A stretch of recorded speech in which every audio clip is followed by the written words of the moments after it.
So thank you for hanging in there for our Dan Uzzo penultimate panel today. Next to last, something we discussed last night. We are presenting the Advocates panel. My name is Sarah Hubbard, and thank you for being here. Thank you for having me here. And just a little bit about myself. I used to be with the Detroit Regional Chamber for 17 years, and so know many of you in the audience from my role there as I worked on U.S.-Canada trade issues. Now have a lobbying firm here in town called Acuitas, and where we have a variety of clients on a lot of different issues. So don't get to hang out with the U.S.-Canada crowd as much as I used to, but it's great to see everybody. So I'm going to kick this off and follow a little bit in the mold of the John Austin moderating approach from the last meeting, from the last session. First, we'd like to start out and let everybody just do a quick introduction of themselves.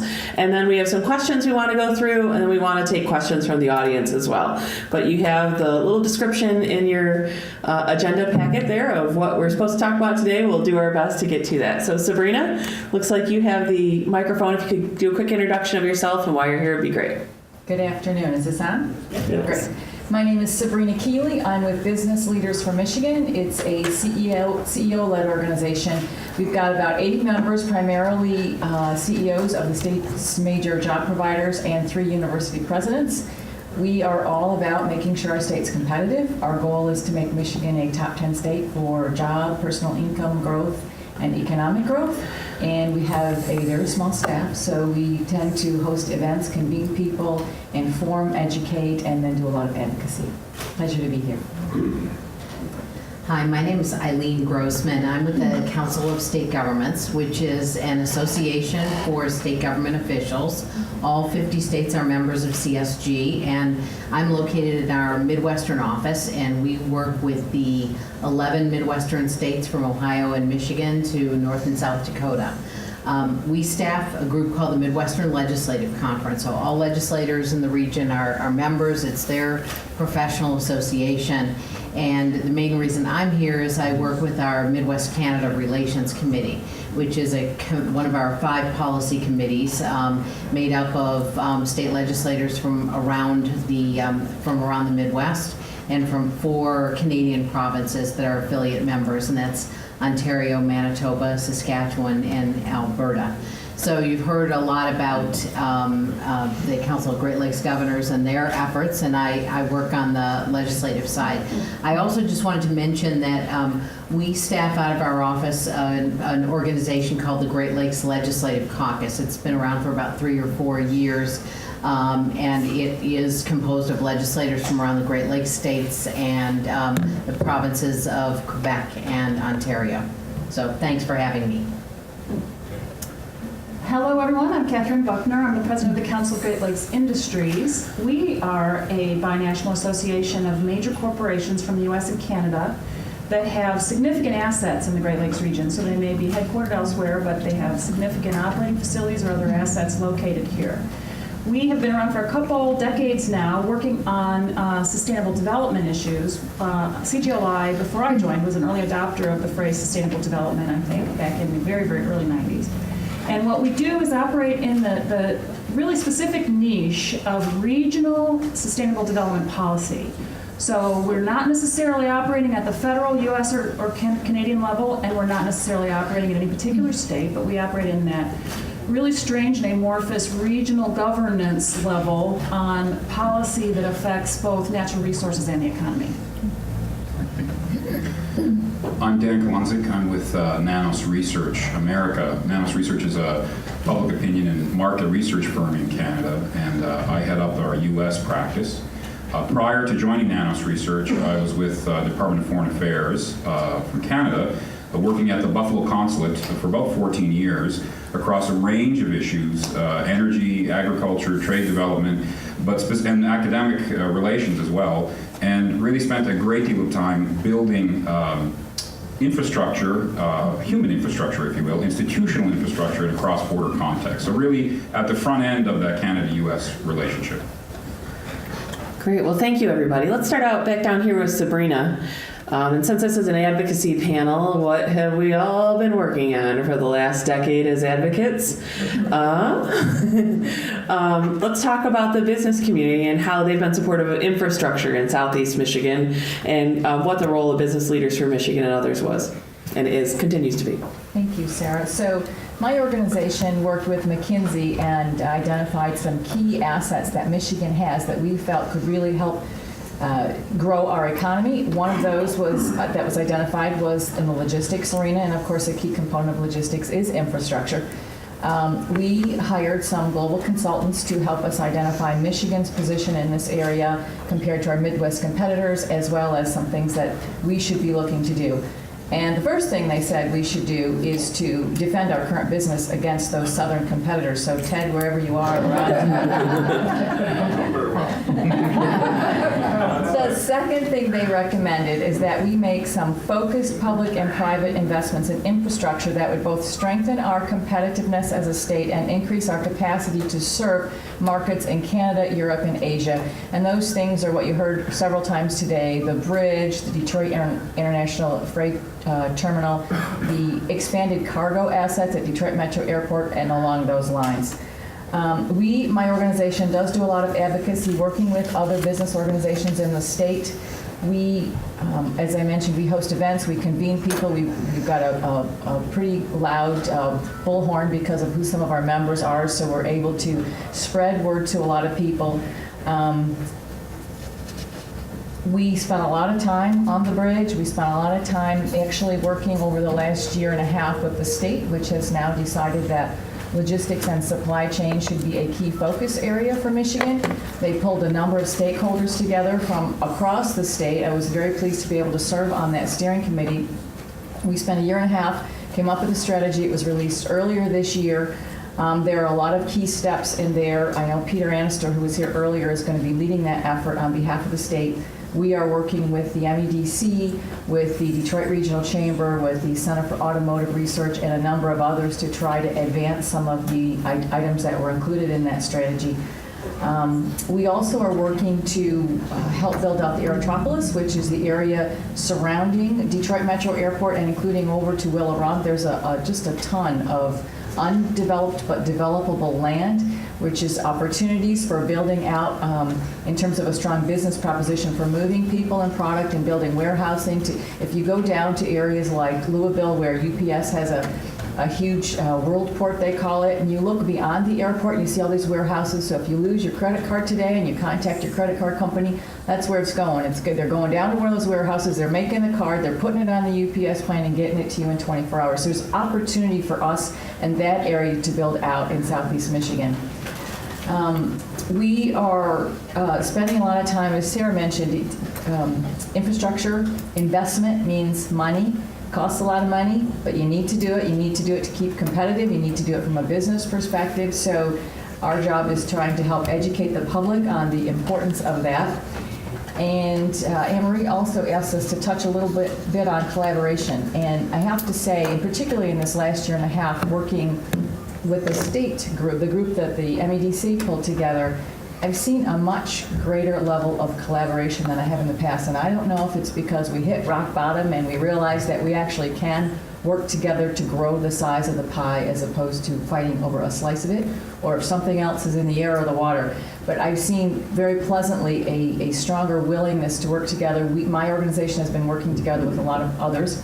Some of you may be familiar with what are called the Next Michigan Development Corporations.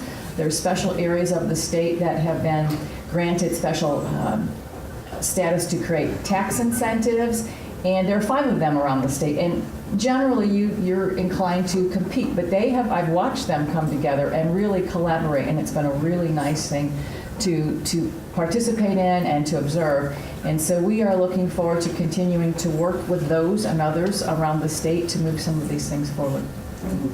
Awesome, thanks. Let's continue through our group here. Eileen, thanks again for being here, and it's good to see you again. Why do you think this trading partnership is so important to the region? Well, in terms of the work that we do with states and trying to help states provide information to them and help them with ideas and ways to improve their economies, I mean, this is really sort of a no-brainer. This isn't, an absolutely integrated economic relationship that exists between the U.S. and Canada. And as we've heard about, Canada's the number one trading partner for, I guess, 38 states in the country, for every state in our region. So that relationship plays a huge part of creating and maintaining jobs.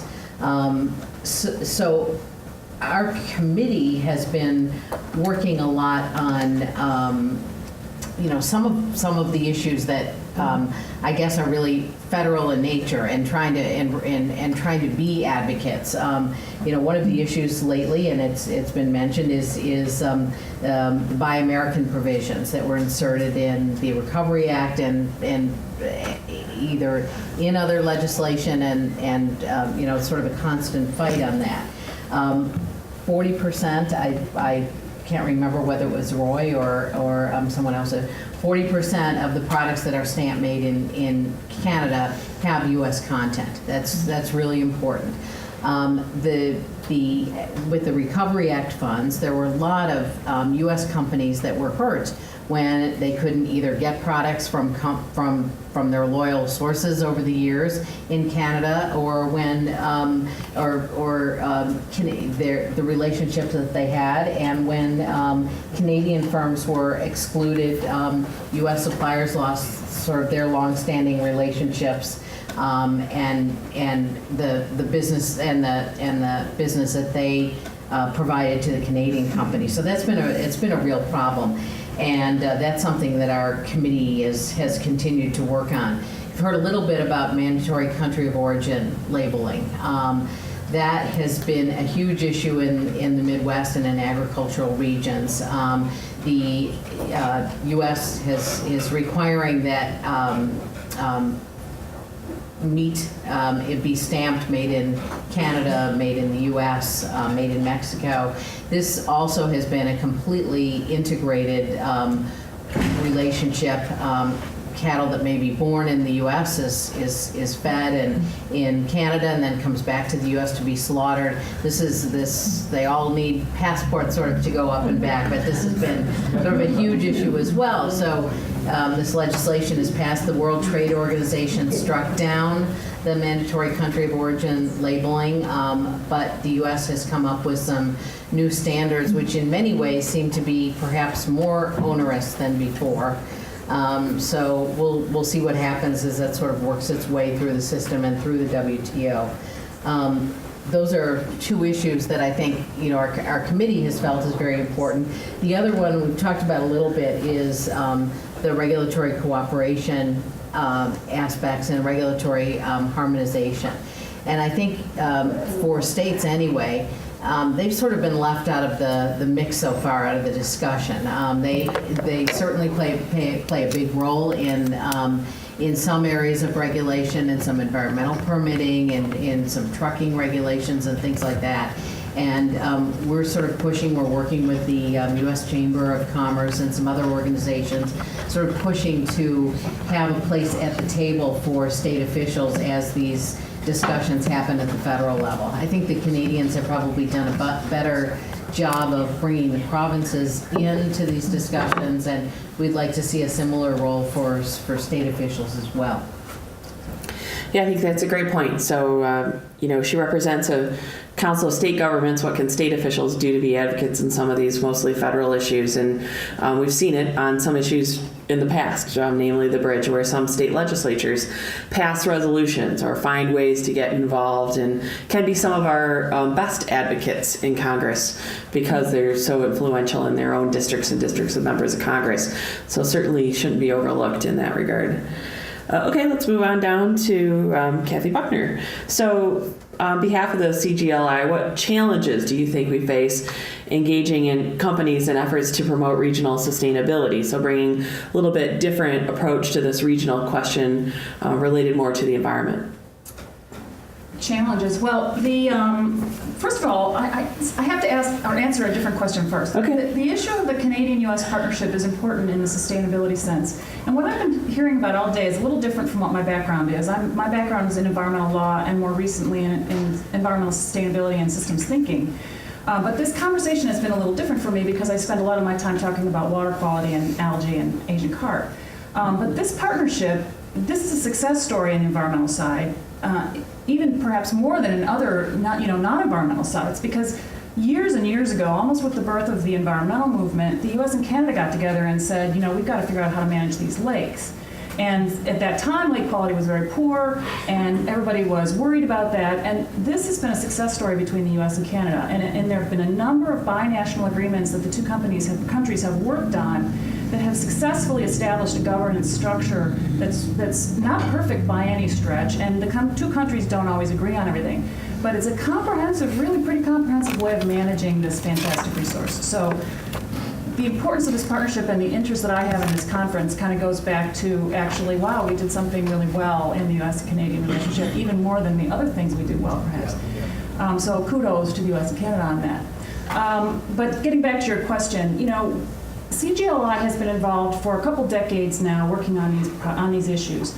And from the very beginning, industry's participation in some of these questions has been, I don't want to say defensive, but almost kind of defensive. An environmental group or a government will come up with an idea, and industry will say, well, wait a minute, that may be a great idea for the environment, but that is not such a great idea for the economy. So way back when people were just beginning to talk about the triple bottom line, industry was kind of inserting itself in some ways into these processes and saying, well, wait a minute, you can't have that policy because of this impact on the economy. So why don't you give us a place at the table and we'll sit down and try to work out a way that we can have water quality and economic prosperity. And so CGLI's role, and other organizations as well, has been to really insert industry into some of those conversations. And we're often described as sort of the banner carrier for industry in environmental and sustainability discussions. But challenges that are occurring now, I thought the presentation on change was very interesting because industry certainly has changed in the Great Lakes region substantially, and the entire profile of industry in the Great Lakes region is changing. And sometimes, to get to the challenges question, these companies that are born here and that are successful here are focused more on global issues than they are on regional issues. I had a very interesting conversation with a CEO on sustainability. It's an industry that is a company that is leading in global sustainability, was born in the Great Lakes region and operates substantially in the Great Lakes region. I said, well, you're a global leader on sustainability. How do I get you to focus on Great Lakes regional sustainability? And he said, look, we've got to, choose our battles. We've got to choose our organizations. We love what you're doing, but our focus is on Africa and India and Brazil and where the markets are. So that's really a challenge, is to get companies to realize that the sustainability issues here in the Great Lakes may be different. They may not certainly be focused on water scarcity. We all know there's not a scarcity of water here necessarily, but there's a lot of need for industry to activate and engage and drive sustainability in this region. And I think there's a transition, I like to believe, and I'm sort of staking my career on it, that industry will become the leaders of sustainability in this region and not just sort of reacting to policies in a way that industry has to say, well, let's think about that a different way. So the challenge is to activate industry, to get industry to the front of the table and to the front of the innovations on sustainability policy, but also on sustainability practices in the region that can really move the region forward. And the binational cooperation between the two countries, because of the nature of this resource and all of the natural resources in the area, is just an essential part of that. One other challenge that we face, by the way, in our particular work is that even companies that have a sustainability strategy from the strategic management or the CEO's office or government affairs or public policy people, doesn't always trickle down to your plant managers, your line people, the people who are actually, administering the permits that they have from the states. There needs to be better communication within industry as well on the need for sustainability and how that actually works from a concept to something that's an action plan being implemented, on the side of the water. Do I have time for one more challenge? Mm-hmm. One more challenge. A lot of industries look at sustainability or environmental issues generally as something that affects their bottom line. And if you can say this policy, this regulation, this issue, this condition is going to affect your bottom line, I can guarantee they're going to sit at the table. Even if it's an indirect impact on business, your supply chain is going to be affected. In some of these regulatory reform concepts we've been talking about today, your supply chain is affected, your transportation is affected. Industry will come to the table. Where I think we need to all talk to industry leaders is the more ambient idea. This region is important to invest in because if we invest in the region and we make this a great place to live, it's going to be good for the economy. Making that connection, and I'm interested in finding a way to demonstrate that connection. You invest in the environment here, you invest in the region, you'll get a better place to live and a better economy, is something I think would be worth trying to demonstrate. Yeah, I think that's a great point about sustainability being something that businesses are really aspiring to do, not just because they have to, but because there's a business case for it now. And we're seeing that in a lot of issues related to sustainability. That cost curve has really come down. You know, the costs of implementing energy efficiency and those kinds of things are much less expensive than they used to be. So the business case is there, not just the government case of why you should do it, and the customers wanting that from an environmental perspective. It's important. Okay, next, Dan, your turn. Tell us a little bit about what challenges you have in building those cross-border relationships and what you've done to deal with those. I'm reminded quite regularly by my professional colleague Nick Nanos that our job as researchers and strategic counselors is to usually tell our clients stuff they don't necessarily want to hear. So I'm going to approach this in a slightly different way. Now that I'm not limited by diplomatic protocol, I can be a little more open. So and I'll do this through two stories actually. I had a chance, the first story is I had a chance a number of years ago when we started this binational polling project out of the University of Buffalo to have Nick Nanos come to Buffalo, give a number of talks, and we had an opportunity to meet with the Director of Communications for the City of Buffalo, so for the Mayor's office. A very good friend. We had a chance to have a chat. I'll call him Frank so I don't identify who it is. Frank says, we're talking. What challenges do you have, Frank? Frank says, well, we're a bit concerned about our image, both in Ontario and in New York, and, how do we handle this? And Nick says, well, we do an Omnibus Ontario poll every month, and we do all kinds of measures, all kinds of stuff. Why don't I throw you a couple of questions? 2 or 3. Here's some freebies. Let's measure this or measure that, whatever you want, but it's going to depend. Nick asks Frank, what's your Canada strategy? Frank looks at me, Frank looks at Nick, Frank looks back at me and says, we don't have one. Now, that was a little bit shocking to me. It was shocking to Frank because here is the mayor's office of a city that has a Canadian flag out front, sees Canada has significant infrastructure issues. Certainly the Buffalo Niagara Partnership deals with it on a regular basis. Is in a county whose budget is in the black based on sales tax revenues from Canadian shoppers. And out of the mayor's office, there is no Canada strategy to speak of. Now, I would say that that's not simply a problem in Buffalo or in Erie County. It's a problem in Hamilton. I can tell you Hamilton doesn't have a U.S. strategy. I would suggest as well that in Michigan, although I'm not from Michigan and I don't really work in Michigan a lot, I doubt that many cities or regions, not urban regions, but economic regions have strategies that are looking in this particular kind of way. So that's, I think, one challenge that's there. How do you actually, this does not take away from the great work that Ed Wolking does and Dean Powell does and the chambers, the metro chambers. They're coming up with strategies, but they're having a real challenge in the advocacy work to actually deal with political actors whose interests and measures are not necessarily based on those strategies. Their interests are constantly being drawn in other kinds of ways because they're being rewarded by votes and other kinds of longer-term sustainability in an elected position by different measures. That's a real challenge in a cross-border context. On the other hand, this is on the second story, I spent a lot of time in academic relations, so we built a cross-border joint master's degree between University of Buffalo and Brock University in St. Catharines on Canadian and American studies. Just launched this year. Wonderful program, a year program for graduate students. You get Americans and Canadians coming together. It's commutable, so they can, it's something like Detroit and Windsor.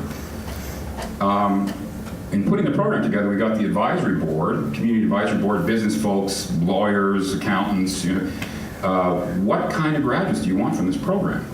What kind of jobs can they get? What skills do you need? Went through a long discussion, but the manager of the Peace Bridge Authority said, you know what I need? I need to be able to go into a congressional office, legislator's office, and not have to go to Canada-U.S. Relations 101 from the very beginning. Meaning that it's great that you're going to produce these people, but I need somebody in the congressional office who doesn't have to start from scratch to be explained what is the relationship like, which struck a nerve. We said, well, we need a new kind of program. Let's set up a certificate training program, essentially a professional development program for legislative staff. We've established that. It's the Binational Executive Seminar on Canada-U.S. Relations. Governor Blanchard was wonderful to be our inaugural ambassador who was there. We get ambassadors. NORAD flies in for this program. It's essentially a week-long commitment from staffers from both Canada and the U.S. coming together to be, essentially, it's a boot camp on Canada-U.S. relations. The challenge is, it is episodic. It is not institutionalized, right? So where is the commitment from the political actors who have to make the funding decisions to actually engage in this kind of a training program for the staff who are actually providing the briefings, the speeches, and the guidance to their political bosses, their leadership, not to step in something soft? And I would suggest, now that I don't have diplomatic restraints, I would strongly suggest that if the governor of New York actually had some staff who had gone through the program, he wouldn't have tried to rip apart the Peace Bridge Authority and cause a huge problem, not just in Canada-U.S. relations, but time. It effectively took 6 hours at a meeting with the governor and the two ambassadors to actually work through the situation. Now that is a huge waste of time. And when you're talking about Great Lakes collaboration, if you can't get it right at that level, meaning at the border, in that small, it gets very, very difficult as you move out. Because 50 miles from the border, I mean, you don't even know you don't even know you're in the Great Lakes, as Dan Yuso was saying. So, sorry. So there we go. Oh, that's okay. No, actually, that just teed up what my kind of general question might be to you or to anybody here, which is, what are we missing? How does this happen? How does somebody get to become governor of New York? I mean, he didn't just start out running for governor, right? He was an elected official in other places. It's a family business. I mean, how did he become governor of New York and not know a bit more about that relationship, right? So, what are we missing, I think, in this advocacy role? What should we be doing differently? What should we just be doing more? Should we be doing something else? Do we need to do it better? We have term limits here in Michigan, so that idea of having to explain these things over and over to new people all the time, that's just how we do business here now. I mean, that is just how it is. We don't complain about it anymore. It's just the situation we have. And so we have to be prepared to always tell the stories that are important that legislators need to know every year or two. It's like deja vu all over again. So, do any of you have any thoughts on what are we missing? I wonder. Put those mics closer to, yeah. So you can hear me now? Yeah, there you go. So I know through Michigan State, I don't remember the name of the program, but former State Treasurer Doug Roberts runs a program where they have IPSR. So when new legislators are voted in, they have a program, like an educational program. So perhaps that could be a component of it, whether it's here or New York or another state. So legislators coming in at least get that little bit of background. What's your thought? Yeah, that's a good thought. And you do have to start early. Sometimes you have to start in the campaigns, sometimes you have to start earlier than that. Your thought on that, Eileen? Yeah, I agree. I think that the collaboration agenda really is hindered by, lack of knowledge about the relationship and the economic ties. It's something we see all the time. This group of legislators, 50 or so, from all of the states in the region and the provinces have been, one of the roles they see for themselves is sort of as advocates to let their colleagues know about the relationship. They're very, we were talking about before, people not realizing, Canada's our #1 energy supplier. Not realizing Canada's your #1, trading partner. All those things exist, and so they sort of see themselves, I think, as advocates. But sort of beyond that committee, it really is a problem. We do on a very small scale. We run a legislative exchange program, and we'll bring 4 or 5 state legislators at a time to one of the provinces. They spend a couple days there. The focus is not so much generally the Canada-U.S. relationship, but to learn more about the legislative process and to learn how a state or province is tackling certain problems and things like that. We try to bring people in that have similar kinds of economies. Mostly these have been hosted by the provinces, but we have several states, 4 or 5 states that have done this now as well. So it gives them a chance, again, very small scale, but to learn more and to get the personal ties and relationships that are also, I think, an important part. Other thoughts on that? No, okay. Well, I think those are both great points, and I think it's something I'd love to hear if anybody from the audience has thoughts on that too. Is there something we should be doing more of? I mean, a lot of people here are advocates in different ways. Hey, Sarah, can I ask a question? Sure, yeah. So is it worse on the U.S. side of the border than it is on the Canadian side of the border? I mean, doesn't it seem like Canadian authorities know more about the U.S. than the U.S. authorities know about Canada? For sure, For yeah. shame on the U.S. No, that's an accurate cliche, but it's not. It's not true? It's not helpful. I'm sorry, go ahead. Yeah, no, here. It is true. Canadians will always say that we know more about you than you do about us. Yeah, But I've heard that. I used to have a map of Michigan in my study in Ottawa as ambassador, and I had it up. It was a fluorescent map, and I'd say, "What's this?" They had no idea. They knew where Disney World was. They know where Florida is. They know where New York City is, but they don't know the American Midwest. I'm telling you right now. That's why a guy like Roy Norton is so valuable, because he understands all that. I can find 34 million Americans who know a lot about Canada. That's how many Canadians there are. So I mean, but the truth is, they do know more about us than we do about them. But a lot of it's superficial. And that's the thing. But you mentioned New York. It's interesting. When we have all these Council of Great Lakes governors meetings, New York and Pennsylvania never show up. They'll send staff, but we don't see the governors. We really don't. We see the others, particularly Ohio, Illinois, Wisconsin, Minnesota, and lately, Indiana, we do see it.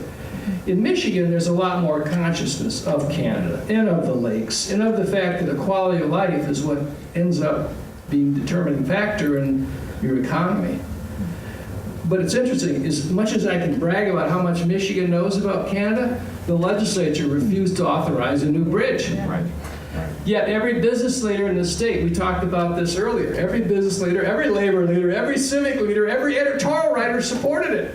They couldn't. The governor had to do an end run using his constitutional legal authority to make an agreement with Canada. So even here in Michigan, where I feel proudly that we somehow know more about all this, the Capitol flunked the test, except for our governor. Thank goodness he knew what to do. So we have a lot of work to be done, but I'd be interested in what you think we ought to be doing. What can the Canadian Center do?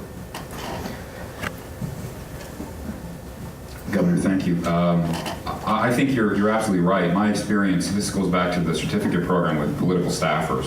I mean, it's certainly, I can guarantee you that U.S. political staff really do not understand how a bill gets made and passed within a parliamentary structure. But I can also say that Canadian staffers have no clue how Congress works. They simply don't. They'll watch it, they'll see the news, they'll follow things, they'll study it, but they simply do not know how politics works in the U.S. So there's a need for Canada to know more about the U.S. and certainly that there's a certain kind of disposition from Canada that they do know more, but I don't think that that's the case. I think in terms of the machinery of how things get done, there's a lot of learning that has to take place to begin with. Yeah, and I'd suggest that some of it is just engaging more people in making that business case, just like the business case is being made related to sustainability, the business case of why it's important, why corporations need to care, not just when they show up at the border and they didn't hire a lawyer to do their, bill of lading or whatever it is, and then they, whoops, just in that bigger environment. But anyhow, Ed. Yeah, if I could just offer a couple of thoughts to the conversation here. It's too bad we don't have some sort of way of formalizing consequential thinking when somebody's thinking about a rule or a regulation or a law, because oftentimes you get the reverse consequence of what you're actually trying to produce in the result. And if there was an early warning system, then at least people would go in with eyes wide open, that might help. The other thing I think that's important that nobody really understands very well, because everybody gravitates to the nameplates of Ford and Apple and General Motors and IBM and everything. Nobody really understands the supply chain very well. And that's where the action is, and that's where all the jobs are. The OEMs are the ones who get all the publicity and the credit, but all the jobs and all the companies are in the supply chains. And so whatever we can do to help people understand the intricacy and the integrated nature of the supply chains, I think maybe might lead to some more consequential thinking. The Buy American thing is just a perfect example of that. There was a great, I participated with Jay Myers at CME a few years ago in a congressional briefing, and there was a head of an industry association in the U.S., and they make water pumps for water treatment facilities. And they were addressing the Buy American thing in Congress at that point. And the point that they made so very well in this U.S.-based industry is that the pumps made in Canada have more American content in them than the pumps made in the United States. That's just one example of supply chain. Mm-hmm. Yeah, great point. Yes? You look like you have something else you'd like to share? Buy American. Yeah. Roy Norton, correct me another if one of I'm those. wrong, but the Buy American provision idea came from the head of the steelworkers, who was a Canadian, who never thought it would affect Canadian products. And I actually talked to one of our leaders in Congress and said, don't worry, it won't affect Canada because of NAFTA. But what he didn't know was the provinces and the states were not necessarily bound, because the provinces had opted out, I guess, of NAFTA. Roy, clarify that. It's important, but I think it's the whole thing. What you said is the law of unintended consequences. Yeah. This all came from the head of the steelworkers, who was a Canadian, who didn't think it would affect Canada. Is that correct, Roy? I think you should give Leo Gerard more credit than you do. He represents the international view, so a lot of his membership is Canadian, dues-paying membership, but overwhelmingly his dues-paying membership is American. And I think my theory, Governor, is that they knew perfectly well what the implications would be. Fundamentally, they're protections, and they were preaching to an audience that was quite receptive to their protectionist message. The administration and two chambers of Congress at the time. So anyway, he was very supportive on the waiver to Buy American for the bridge, because of course we're paying. So Thank you, he had Roy. to accept the logic that Canadians would hardly pay for the bridge and then be prohibited from bidding. Yes. By the way, thank you for that. That was compelling. But thank you for the clarification, Roy. But it's my perception, Governor. Yeah. You may be right. I've not heard that before. Well, when I talked to one of our leaders in running legislation, he didn't think it was going to affect Canada. He did not realize what I hadn't known either, which was the provinces had opted out of the procurement agreement, and therefore our states were not bound by the procurement agreement. they need to take Dan's course. Yes, I think so. One of the upshots is this is full employment for lobbyists. I was just going to add something to Ed's point. You probably won't be able to see this, but it's. I believe this picture is on the Canadian Embassy website. It's the rear wheel assembly, I think, of a Chevy Equinox, and it has 16 flags in it, 5 Canadian, the rest U.S.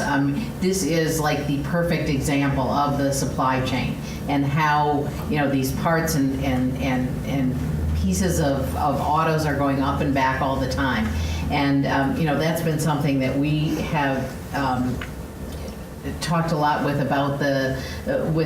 the legislators, because they may not have the Ford in their states, but they're producing parts of whatever might go into a Ford car or a pump for the Keystone Pipeline or whatever else that might be.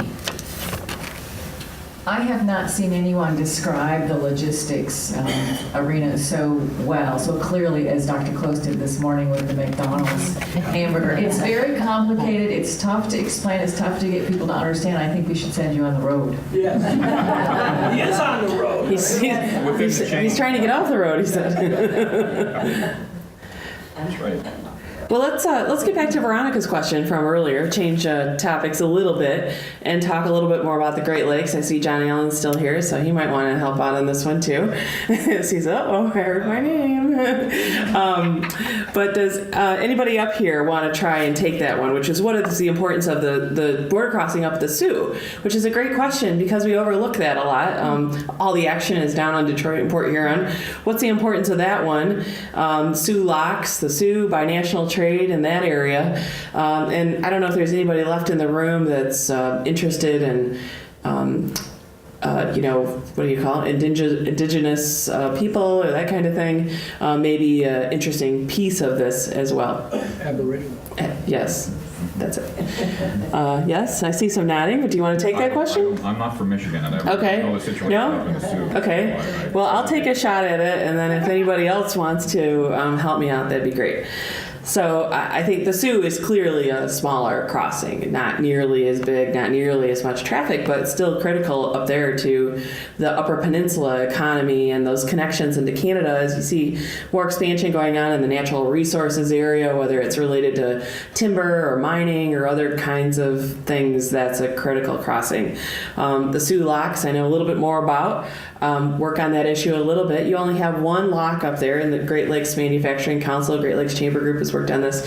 You only have one lock up there that's between us and disaster in the movement of ore and aggregates and things that come from that area off of Lake Superior and come down and feed the industries all in the lower end of the lake. So if the lock up there goes down, we are in big trouble.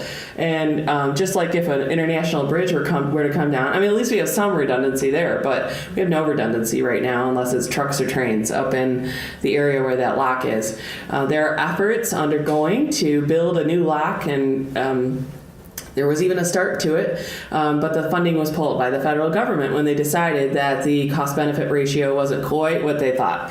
And so there's some efforts to go back and renew that and try and get that project back on track, but the amount of investment that will go in someday to building a new lock in that area is the equivalent of putting a small auto plant, manufacturing plant up there in Sault Ste. Marie for the number of years it will take to build it. The number of jobs that will drive in that area is just huge, and something that hopefully a number of people here will take an interest in at the right time. But right now the locks close for ice in the winter. They close for a few months. They close related to some maintenance that needs to be done, and so that creates a bit of a backup, a big push there at the end, coming into about the first of the year to try and deliver as much stuff as you can downstate, in hopes that the Rouge plants and others don't run out of ore before spring comes. And so there are some discussions underway to try and keep that open a little bit longer. Climate's changing a little bit. If there isn't as much ice up there, why can't we keep it open a little longer? So some of those discussions are going, but I see John did raise his hand, so perhaps we could. Well, all I want to do is add is that lock is the single point of failure in the whole Great Lakes navigation system. That one is the single biggest pinch point in the whole system, and one that would have very critical ramifications for Great Lakes shipping. No question about that. The other piece we have to be cognizant of is when the Army Corps of Engineers does a cost-benefit analysis, that it not only accrues the benefits of any lock maintenance or expansion, not only on the U.S. side of the border, but to the Canadian side of the border. You can't think about the expansion or the management or the maintenance of that lock system and only accrue half the benefits. You have to think about how those benefits accrue to the whole system. And I think we just have to make sure as the Corps does its analysis. Now, granted, the Corps is going to have to prioritize its dollars. But it is a single point of failure for that upper Great Lakes shipping piece. And that's a pretty critical piece for not just us, but for Canada and for the whole system itself. Ed? Roy, would the Canadians be willing to buy us a lock too? It's just another $1 billion. No big deal. There could be a quid pro quo then for a bridge, we get a lock. We should have thought of that a couple years ago. So it is often overlooked unless you're really involved in Great Lakes shipping, but it is a critical part of the system in moving those goods, in particular aggregate goods, around through the system. Are there other questions from the audience for the panel? Yeah, do you need to start offering beverages or something? Or questions?